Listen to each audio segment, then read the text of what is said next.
complace muchísimo presentar un estudio, el resultado de un estudio taxonómico. Invasión silenciosa de crustáceos terrestres exóticos en zonas naturales, rurales y urbanas del norte de México.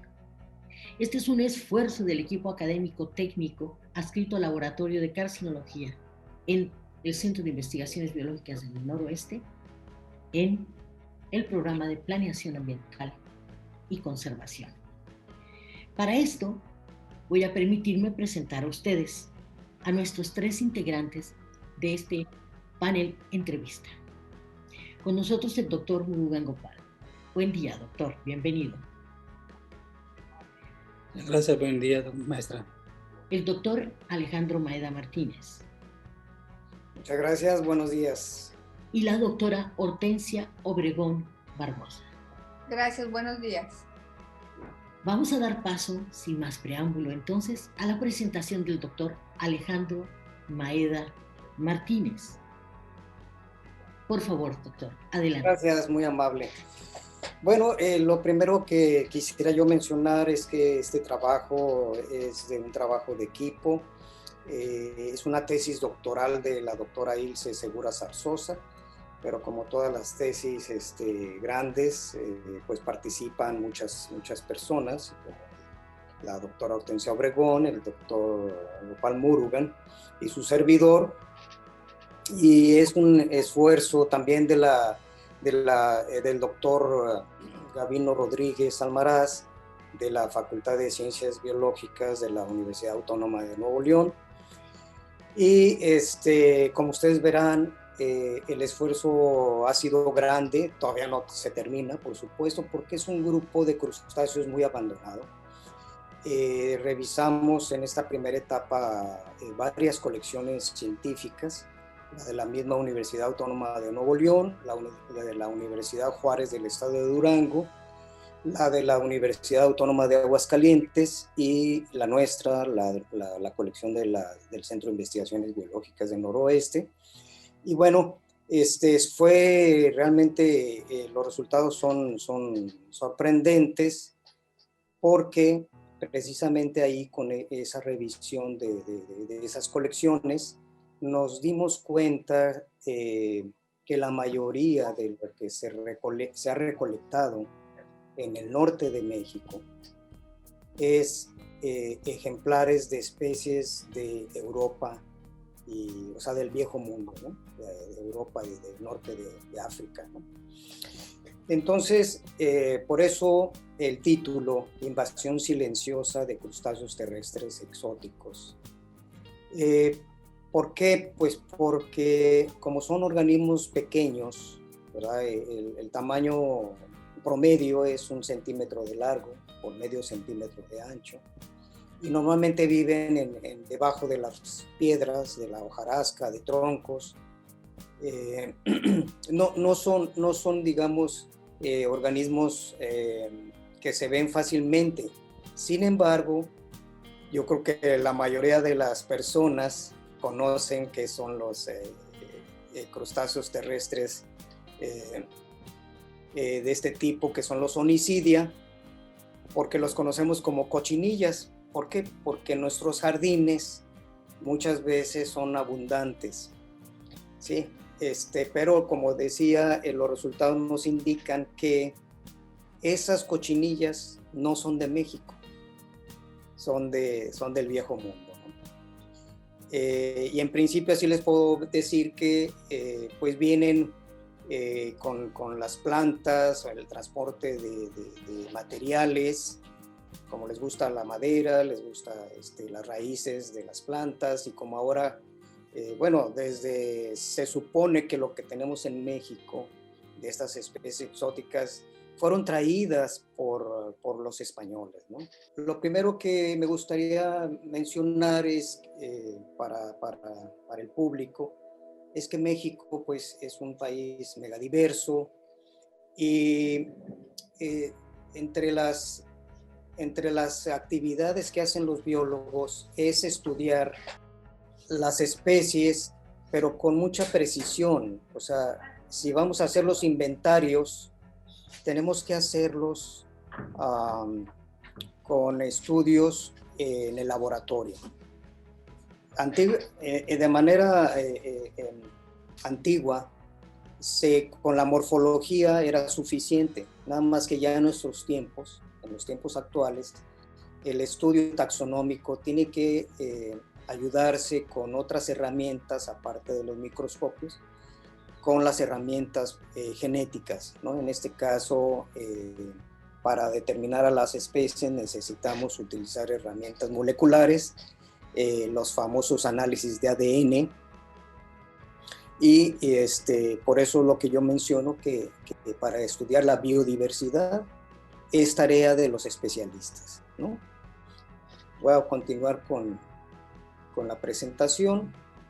Entonces, en el caso de estos crustáceos, aquí les presento del lado izquierdo una fotografía al microscopio electrónico de un isópodo exótico, que es Cubaris murina, cuya localidad tipo está en Brasil, pero los especialistas piensan que el origen real de este Cubaris murina es Europa, ¿no?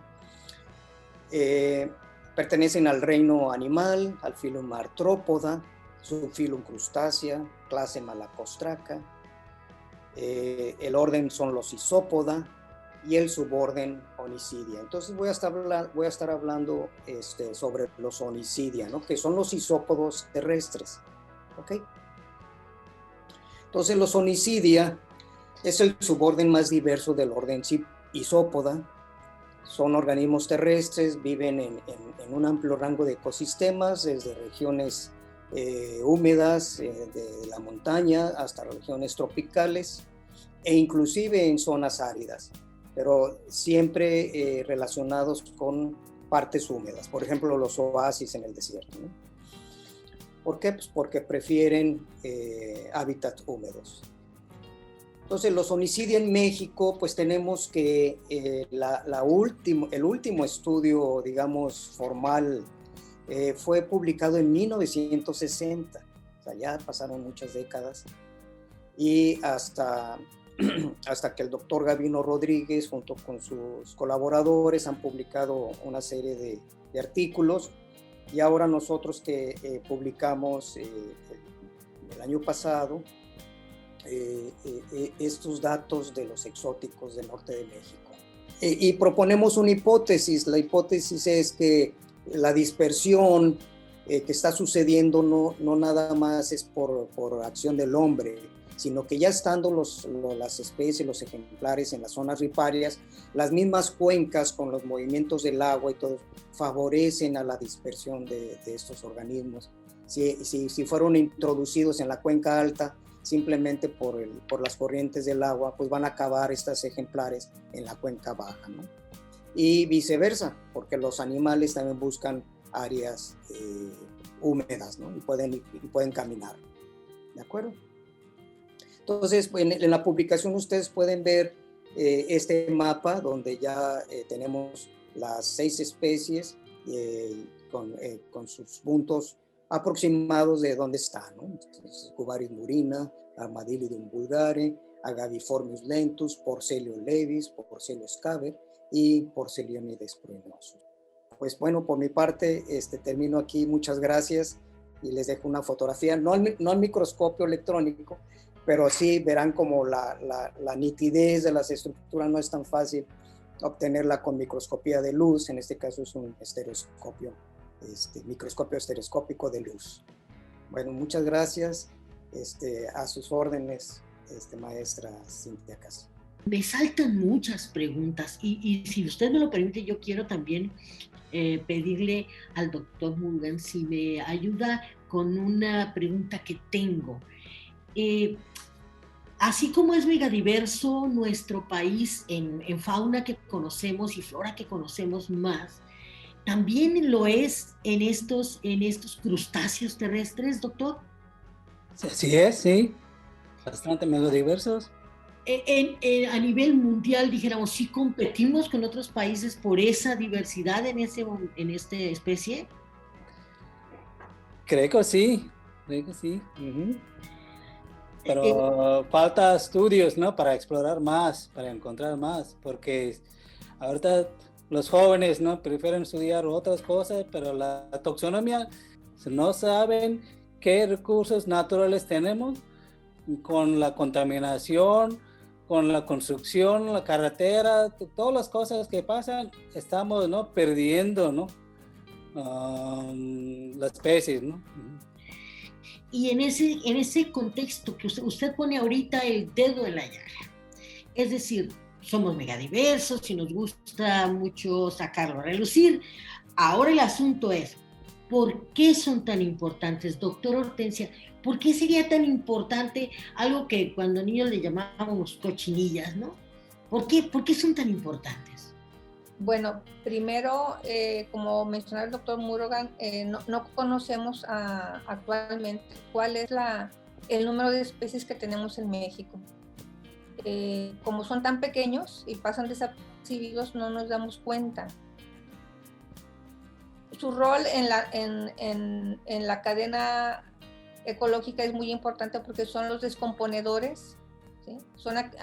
Igual que las lombrices, van a descomponer la materia orgánica de manera que los nutrientes quedan accesibles para las plantas. O sea, de alguna manera, como que elaboran el abono que está en la tierra naturalmente, ¿no? Esa es una de las importancias de las cochinillas.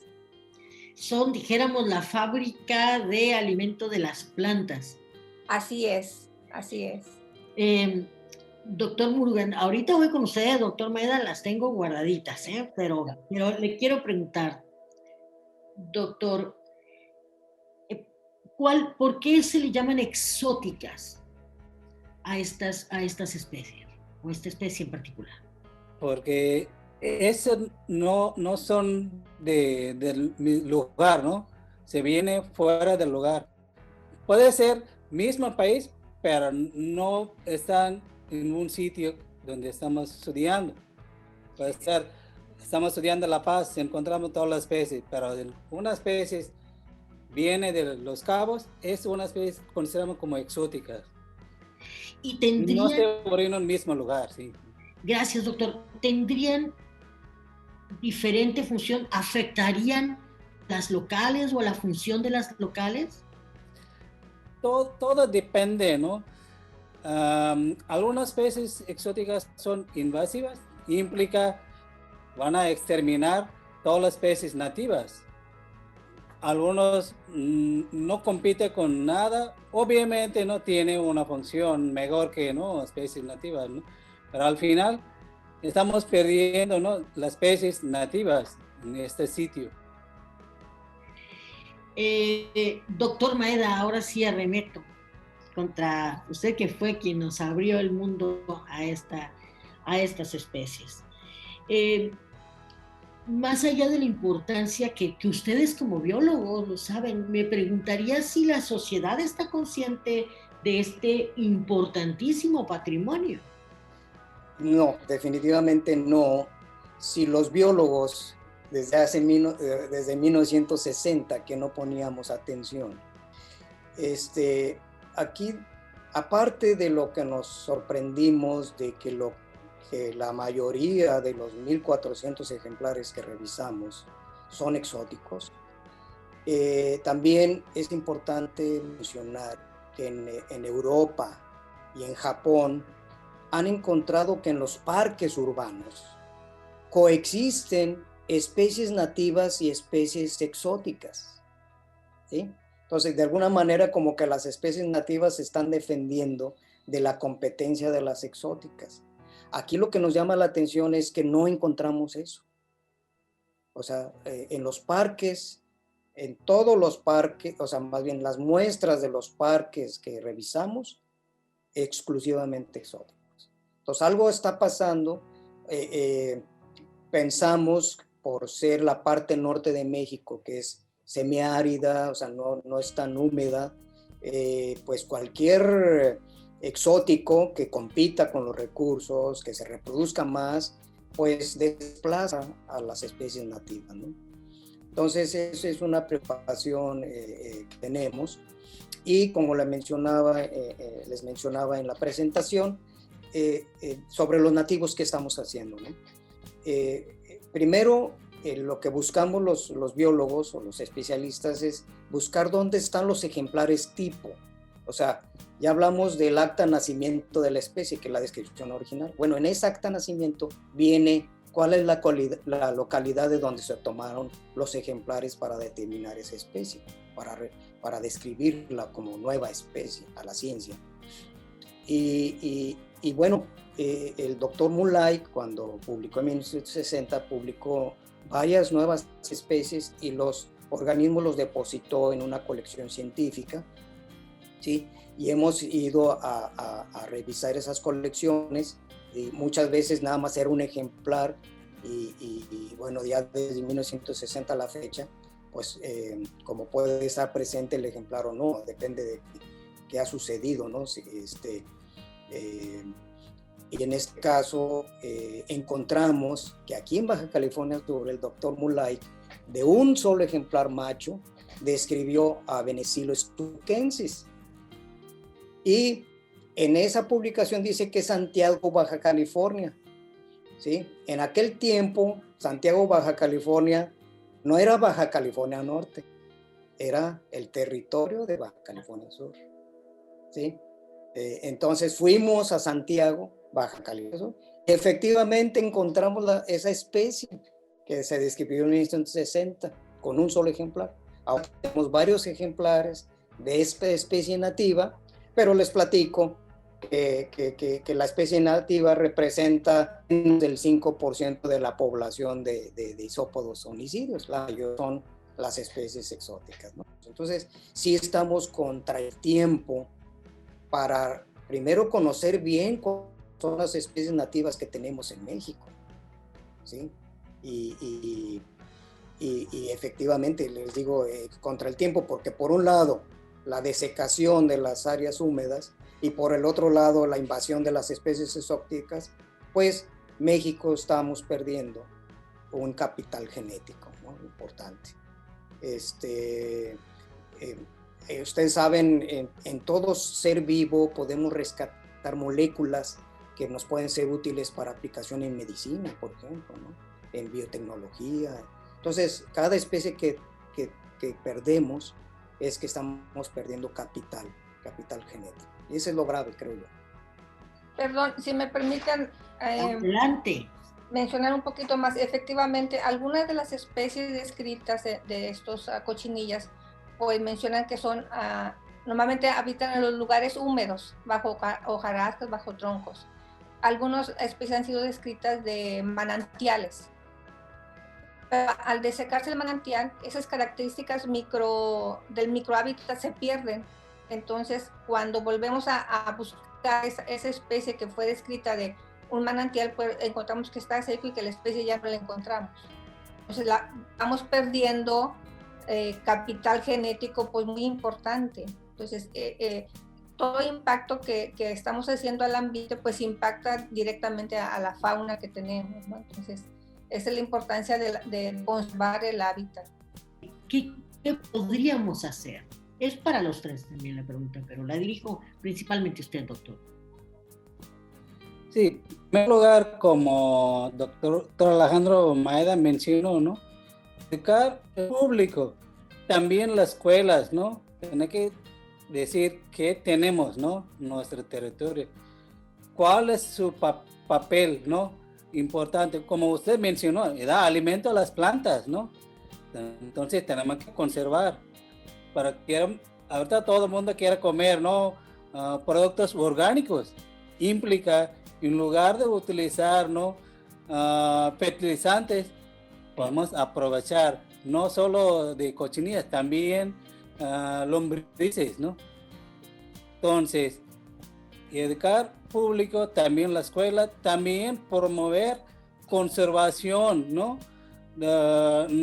Nuestro territorio, ¿no? Promover áreas de proteger, ¿no? Protección, ¿no? De tierras, esas cosas, ¿no? También evitar contaminación del agua. Todas las cosas tenemos que, ¿no? Si no, tiene que promover. Porque en esta manera podemos hacer, ¿no? Podemos contribuir, ¿no? A la sociedad. Esa es mi opinión, ¿no? Algo más que pudiéramos agregar, es decir, ¿cómo podemos participar de manera más frontal para que esta sociedad se maraville como ahora yo misma lo estoy haciendo? ¿Qué hacemos, doctores? Sí, a mí me gustaría resaltar lo siguiente. El doctor Ceballos de la UNAM ha publicado una serie de artículos sobre el problema mundial, que es la sexta extinción masiva de especies biológicas. ¿Sí? En México es muy grave la desaparición de poblaciones y de especies. ¿Por qué? Porque pues, son especies endémicas, muchas de ellas, o sea, particularmente son mexicanas. Nuestro capital genético se nos está yendo de la mano. Entonces, la sociedad entera no hemos comprendido este error que las generaciones que vienen nos van a reclamar. ¿Por qué? Porque ¿qué hicimos para evitar, ¿no? Estamos trabajando con un capítulo del libro sobre la utilización de la tilapia en México, y prácticamente las principales cuencas de México ya tiene el registro de tilapia, y llamando tilapia como son varias especies, pero las tilapias son africanas, no son mexicanas. Entonces, eso es lo que la sociedad debe darse cuenta, que el utilizar especies exóticas sí puede traer beneficios, pero también hay impactos. Entonces ahí es donde nosotros los científicos tenemos que aportar los datos para que la sociedad decida qué prefiere, seguir utilizando los exóticos o conservar los nativos. Es un balance, ¿no? Consideramos que la tecnología nos está ayudando a no utilizar exóticos. Ese es lo que yo estoy viendo, y lo tenemos que hacer rápido. ¿Sí? En el caso, por ejemplo, de la tilapia, oye, ¿qué hacer para no sembrar tilapias en presas y todo eso? Pues ya hay granjas y la tecnología, ¿sí?, que producen mucha biomasa de tilapia sin necesidad de ir a pescarlas a los ríos mexicanos, ¿no?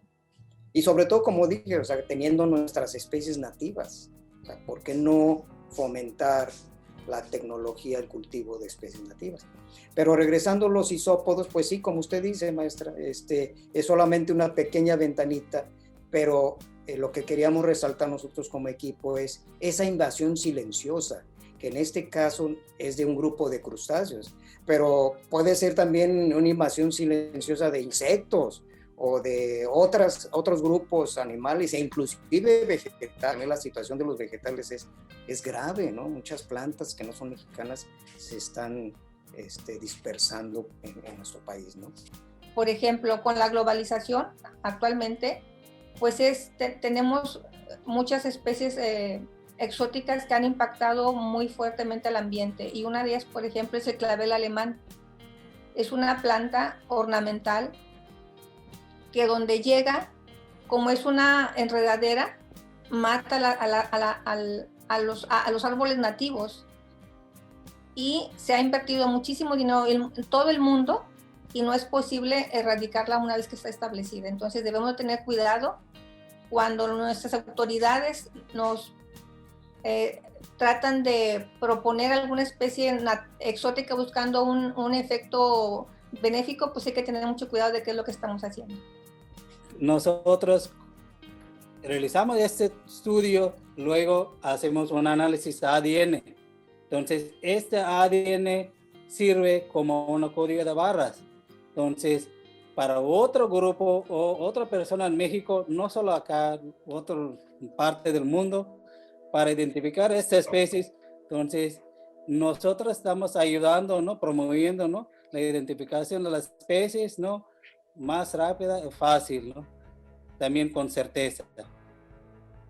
Muchísimas gracias. Yo creo que la mejor manera de conmemorar un día tan significativo en estos momentos es justamente el conocimiento. Y ese conocimiento deseamos de verdad que puede estar cada día más accesible. colecciones, artículos, programas como estos, nos hace muchísima falta. Yo invito pues al público a sumergirse en este maravilloso mundo que son estas especies que a lo mejor por mínimas no sabemos que tienen un papel tan importante. Muchísimas gracias. Muchas gracias a usted, maestra. Gracias, maestra.